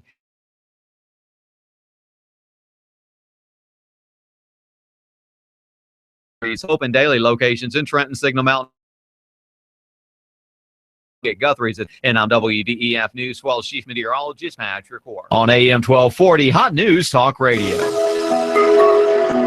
You do not have to be living with constant pain. You need to make the choice today to enjoy a revitalized body. You deserve to live a better pain-free life. And Dr. Ross can help. At Ross Chiropractic, failure is not an option. For over 40 years, Dr. Ross, a graduate of the prestigious Palmer College of Chiropractic, prided himself in helping and healing. The Ross method of chiropractic care is unique in developing a treatment designed just for you. And Ross Chiropractic makes this promise to you. If he believes that he can help relieve your pain, he will guide you to another health practitioner to assist you. Feel better now. You owe it to yourself. You really do. Call Dr. Ross now at 954-9591. That's 954-9591. And visit Dr. Ross at 7405 Shaliford Road, Suite 320. Ross Chiropractic, helping your body heal itself. Because when your spine's in line, you will feel fine. Call 954-9591. That's 954-9591 for Ross Chiropractic. The Fed raising rates, China's economy in trouble. Don't let headlines derail your long-term financial strategy. I'm Edward Jones financial advisor Patrick Neal. At Edward Jones, we provide the tools for a reasoned, disciplined approach to investing. Stop by my office next to the Target Shopping Center in Hickson, or call me at 423-870-7894. That's Patrick Neal at 870-7894. Edward Jones, making sense of investing. Member SIPC.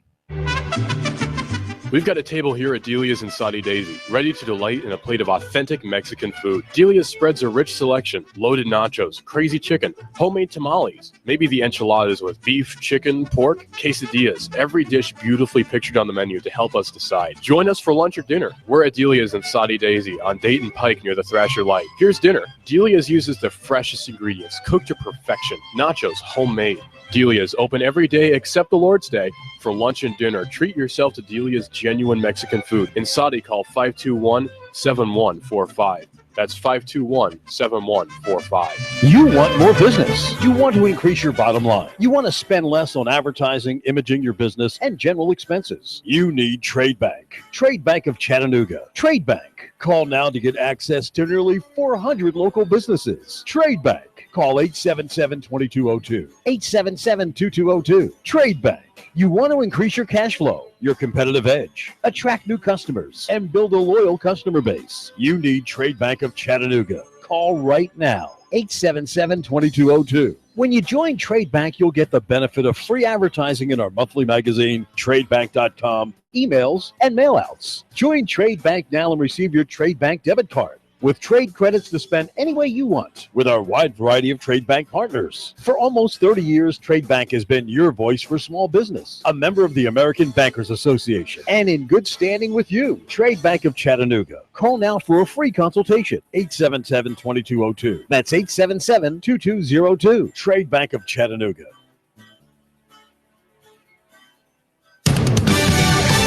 Fox News Radio, I'm Lillian Wu. President Obama says he's eager to sign the 2-year budget deal passed overnight by the Senate. The spending bill averts a partial government shutdown in December. Senator and Republican presidential candidate Rand Paul opposed the deal, which also raises a debt ceiling. That means we're going to let President Obama borrow an unlimited amount of money in his last year in office, and I think it's a serious mistake. The legislation boosts spending on the Pentagon and domestic agencies. Fox Radio's Rachel Sutherland. The White House has praised the agreement, saying it provides substantial relief from harmful spending cuts while protecting people who rely on Social Security and Medicare. A Polish court has rejected a U.S. request to extradite filmmaker Roman Polanski over a 1977 child sex conviction, and the last Gitmo detainee with ties to Britain's been returned home after almost 14 years. The Saudi citizen, a UK resident, is married to a British woman. Fox News. We report. 12 minutes and 40 seconds. We'll give you Chattanooga and the world. News Talk 1240. Live from Chattanooga, Tennessee, it's Nooganomics with David Tulis.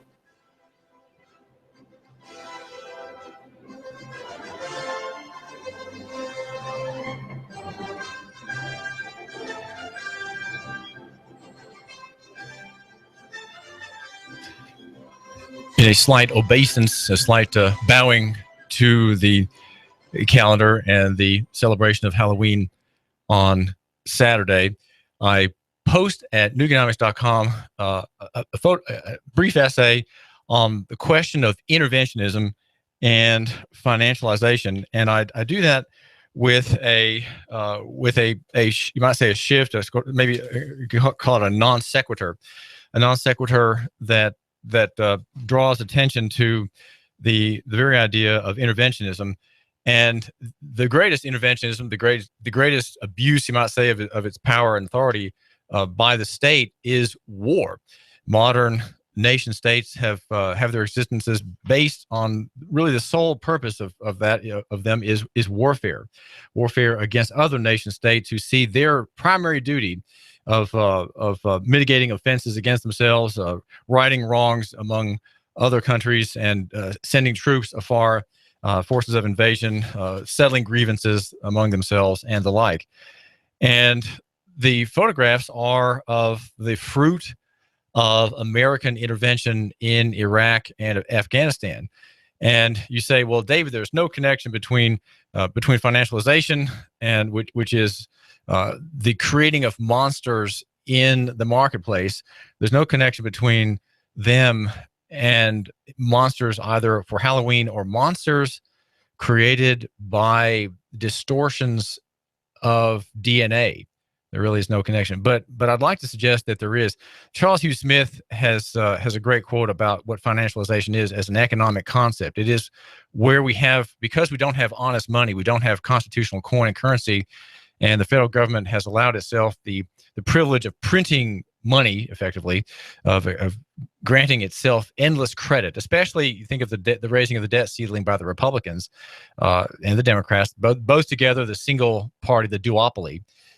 We don't have to pay for anything. We just inflate, and that is financialization. Financialization is gambling on the varying rates of inflation among different countries, and where assets are tied up not in producing something, not in investing in businesses, in ideas, in people,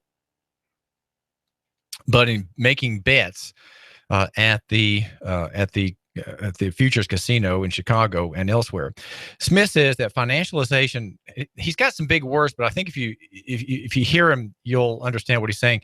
It is the mass commodification, okay, the commodification of debt and debt-based financial instruments, collateralized, okay, that's another big word, by previously low-risk assets, and that's one point, a pyramiding of risk and speculative gains, right?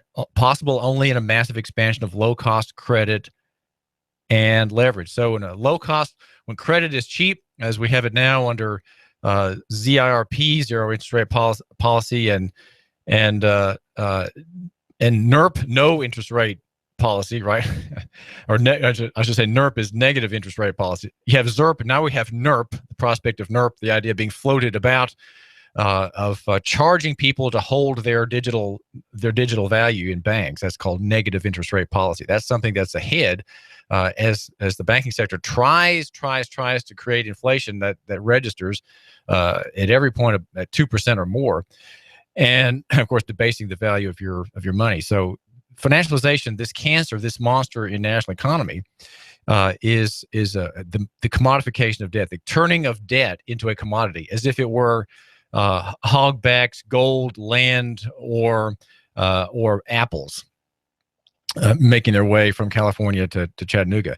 Another way to describe the same dynamics is financialization is this way. Financialization results, he says, when leverage and information asymmetry replace innovation and productive investment as the source of wealth creation. So in other words, Charles U. Smith is saying wealth creation is normally caused by innovation and production investment. But instead, when we have a paper money scheme, a fiat money economy, to put it in rude terms, a fiat money economy, you have your profit is in the asymmetry between information and leverage. So if people know about certain debt instruments that are going to be issued, they can get in early, and their profit is on the difference between the interest rates and inflation and other arrangements that pertain to that debt. He goes on to say, when the profits of financializing collateral and leveraging those bets to the hilt far exceed generating wealth by creating products and services, the economy. This is an important point. And you can read it at other websites and publications as well. The economy is soon hollowed out as the perverse incentives of financialization start driving every business and political decision and strategy. In other words, every decision comes about now on, can we get some access to the credit markets?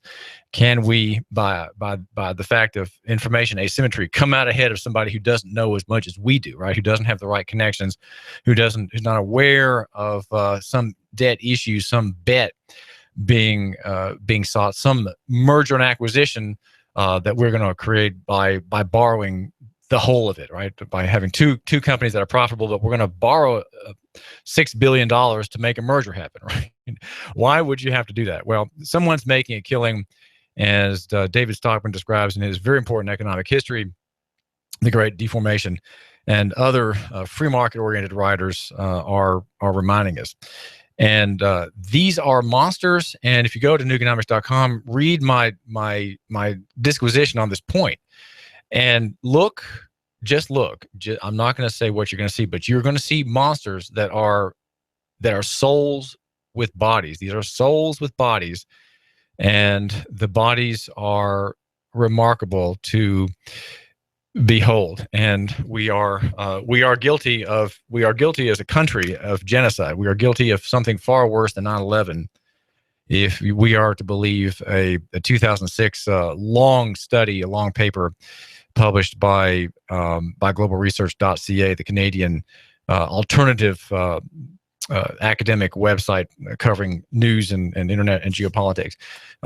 Worse than 9/11 is the incredible pollution that our depleted uranium munitions have caused in Iraq and Afghanistan. No concern by the American military of the after effects of uranium poisoning. You use uranium to bust the bunker, right? You use the uranium on your armor-piercing 20-millimeter shell to make sure that those shells pierce the armor of the rundown Iraqi tank or the bunker, whose men you intend to level to destroy. And so this penetrating assisting material is all over the place in Iraq, and it's affecting people whose sons and daughters have been there, are coming home with the dust in their lungs.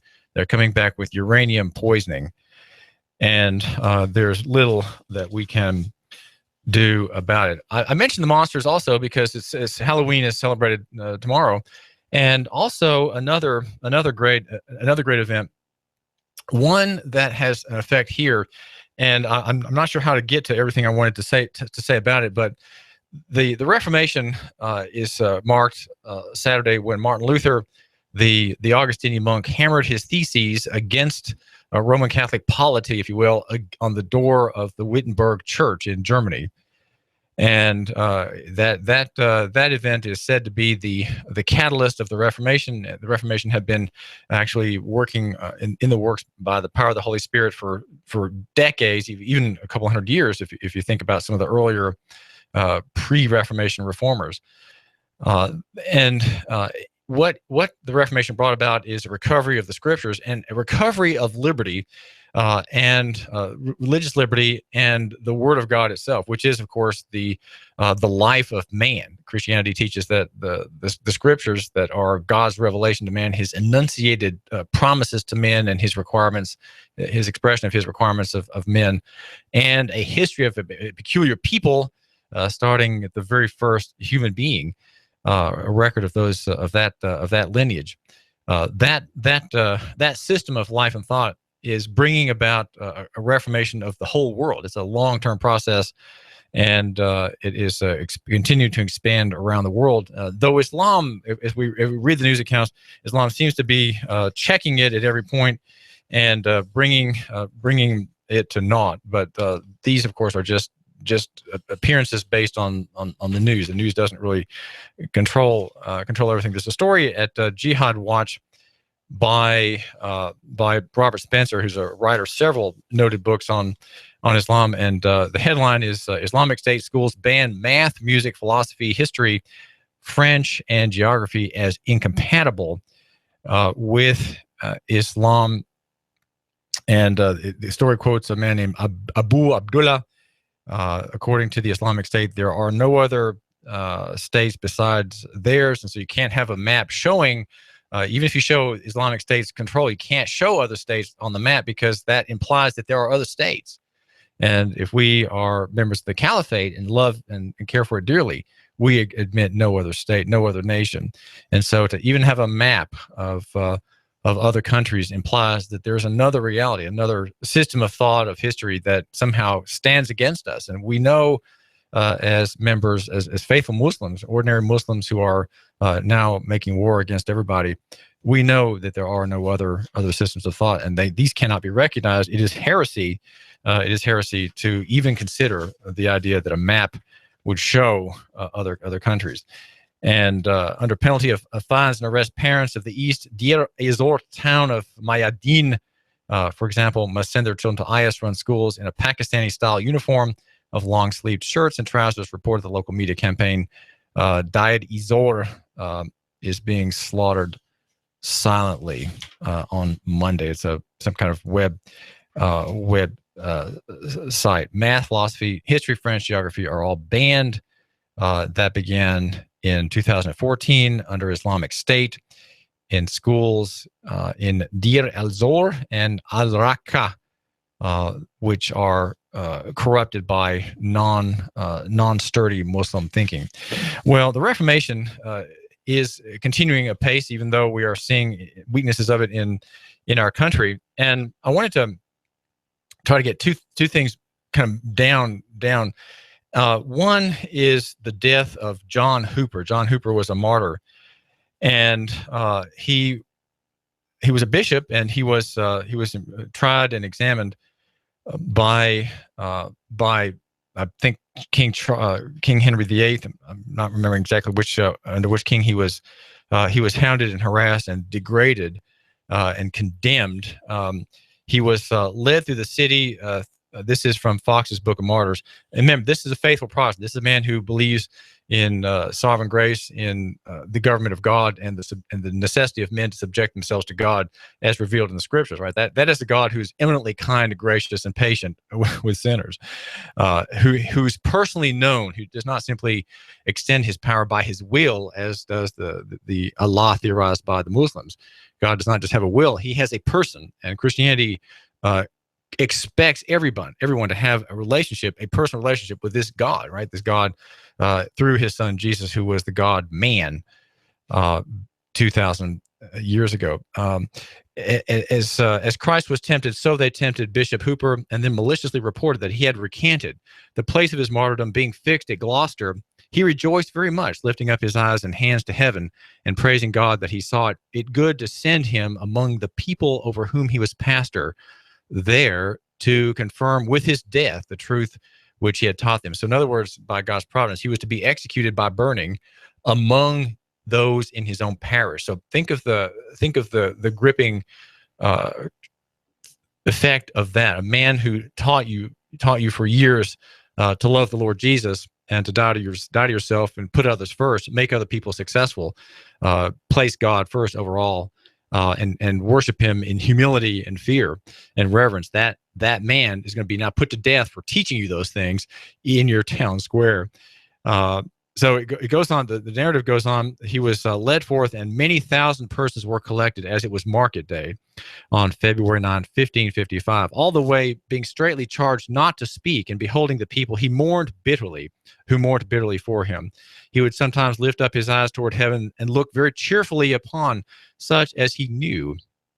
And he was never known during the time of his being among them to look with so cheerful and ruddy a countenance as he did at that time. When he came to the place appointed where he should die, he smilingly beheld the stake and preparation made for him, which was near unto the great elm tree over against the college of priests where he used to teach. Now, after he had entered into prayer, a box was brought and laid before him upon a stool with his pardon from the queen. If he would turn, right, he could repent at the last minute from Queen. Must be Queen Mary. At the sight whereof he cried, "If you love my soul, away with it." The box being taken away, Lord Chandois said, "Seeing there is no remedy, dispatch him quickly." Now, the story is that the dispatch of him was not quick. The faggots, as they're called, the blocks of wood, were brought, but they were as he endured it, they were not dry enough and not sufficient enough to take his life from him. The fire kept going out. After the second fire was spent, he wiped both his eyes with his hands, and beholding the people, he said with an indifferent loud voice, "For God's love, good people, let me have more fire." And all this while his nether parts did burn, Fox recounts. But the faggots were so drawn that the flame only singed his upper parts.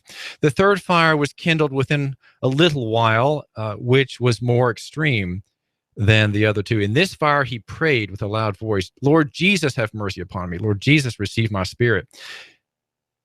And these were the last words that he was heard to utter. But when he was black in the mouth and his tongue so swollen that he could not speak, yet his lips went until they were shrunk to the gums. And he knocked his breast with his hands until one of his arms fell off, and then knocked still with the other, while the fat, water, and blood dropped out of his fingers' ends, until by renewing the fire, his strength was gone, and his hand clave fast in knocking to the iron upon his breast, and then immediately bowing forwards, he yielded up the spirit. Thus he was 3/4 of an hour or more in the fire, ever as a lamb. Patiently he abode the extremity thereof, neither moving forwards, backwards, nor to any side. But he died as quietly as a child in bed. And Fox says, he now reigneth, I doubt not, as a blessed martyr in the joys of heaven, prepared for the faithful in Christ before the foundations of the world, for whose constancy all Christians are bound to praise God. The Reformation brought men like that to the fore who were dying for a person. They were dying for the person of God, the person of Christ. And this is the force of equity, right? The idea of Christianity are about equity. It's about the market. You think of God first, and what does that do? That transforms the man who has this motion given to him. It transforms him from thinking about himself first, his own desires, his own needs, his own lusts, his own pleasures, his own honor, his own nobility, his own wealth. It turns him to think about the other. And that's what Christianity does. That's why you have to be very confident. Even though you, my listener, are not a Christian, the Christian theory espoused by people you know in your office, on your street, at the theater, at the racquetball court. That theory, it promises to take over the whole world. And think of the great effect of the death of Bishop Hooper upon his people, the commoners to whom he preached, the commoners to whom he witnessed on their sickbeds, and hearing of their sins and urging them to repent. That character of John Hooper, the bishop, we see in America. We see that particularly among the Scots-Irish. And I've got, this morning I was thinking how to bring up the Scots-Irish. I had to find my way there somehow. All right, it's through the Reformation. The Scots-Irish are people you know. In fact, I interviewed a man this morning who's a descendant of the Scots-Irish, a man with a red beard, okay? The Scots-Irish came with the Westminster Confession of Faith on their tongue. Their children had to memorize the Shorter Catechism, among other things, and which is you might say, a shorthand for the Reformed faith. The Reformed faith being that of John Calvin and Martin Luther, the great reformers. One that makes this argument for local economy really better than any other, because it envisions the marketplace, and it envisions government subjected to God, A, and B, government subjected to its own law. And in our country, that would be the Constitution. Here in Tennessee, in Hamilton County, it would be the Tennessee Constitution, and all the rights preserved there. And those rights are preserved there even if agents of the state, agents of government, I would say, which are two different parties, trample them down, pretend that these do not exist, and are overlooked and despised and ignored by judges, and laughed at and spat upon by the deputy. The Scots-Irish filled the Confederate Army. These were people, as James Webb says in his book "Born Fighting: How the Scots-Irish Shaped America." It's a great volume, and he says that the Scots-Irish were an all but invisible ethnic group that created the core beliefs, he says, of democracy, American style. Our rights come from God, not from government. That's one of the points. All of us are born equal, and born aristocrats don't exist. And tread on either of those truths and will fight you down to the last unbroken hyoid bone. That's what he says on the cover. Well, the Confederate Army was made up largely of Scots-Irish, while the bulk, get this, the bulk of the Union Army and its leadership were not. At the bottom, he says, the Northern Army was driven from the top like a machine, plotting, systematic, drawing from a far larger manpower pool and bleeding out the South in a brutal and unending war of attrition. By contrast, this is where the Reformation lives. I want to tell you, by contrast, the Southern Army was a living thing, emanating from the spirit of its soldiers, daring, frequently impatient, always outnumbered, often innovative, relying on the unexpected, and counting on the boldness of its leaders, such as Stonewall Jackson, and the personal loyalties of those who followed. The Northern Army was most often run like a business solving a problem. The Southern Army was like a family confronting a human crisis. It is fair to say the Confederate Army endured as long as it did against such enormous odds because it was so wildly and recklessly Celtic that it did not know when to stop fighting, and its opponents pressed steadily on to win, Webb says, and in its aftermath sowed the seeds for a century of hatred and resistance because, in a sense, they were so English that they thought victory on the battlefield was the equivalent of conquering a region and, more important, to culture. They were wrong, of course. The end result of this war was not to conquer a culture, although the South as a region would suffer enormously for another 70 years. Instead, the war's horrendous aftermath drove so many people of Scots-Irish descent outward to the North and West that their core values became the very spirit of a large portion of working class America. Well, this is David Tulis, and we are here at AM 1240 Hot News Talk Radio. Love your neighbor, buy local. Yes, that's right. Near. You got it. Near is better than far. That's it. Small is better than big. Simple than complex. And personal. Personal is better than corporate. And then, finally, physical is better than abstract. Physical is better than abstract. We're brought to you by Superior Air Systems in the big orange vans. Bill Keith, call 886-6602. That's 886-6602. And if you have any silver or gold pendants or jewelry or things that need to be turned into Federal Reserve notes, go to Rick Davis Gold and Diamonds. Rick Davis Gold and Diamonds will pay cash for your necklaces and bracelets that you think maybe aren't worth much. Let Rick personally appraise them and give you cash on the spot. Cash on the spot at Rick Davis Gold and Diamonds. Do take Rick up on that offer. Go in there and see him. He will convert your baubles into notes usable at the supermarket, at the transmission shop, and out and about time. Remember, spend that money locally. Love your neighbor, buy local. This is David Tulis, and we are here hoping for a new South and a new Reformation. After this chilly start, expect lots of sunshine and great looking weather for today. Highs near 65 tonight. Lows falling into the mid-40s with some more clouds. Clouds will increase on Saturday. Could see a late shower or two. Highs staying into the 60s with more scattered showers through Sunday. For lunch or dinner, come to Guthrie's, home of the original golden fried delicious chicken finger with their special world famous sauce. Open daily locations in Trenton, Signal Mountain, and Ringgold. Go get Guthrie's. It's always good. And I'm WDEF News Swell's chief meteorologist, Patrick Orr. On AM 1240, Hot News Talk Radio. You give us 12 minutes and 40 seconds, we'll give you Chattanooga and the world. News Talk 1240. Are you tired of working in corporate America or have you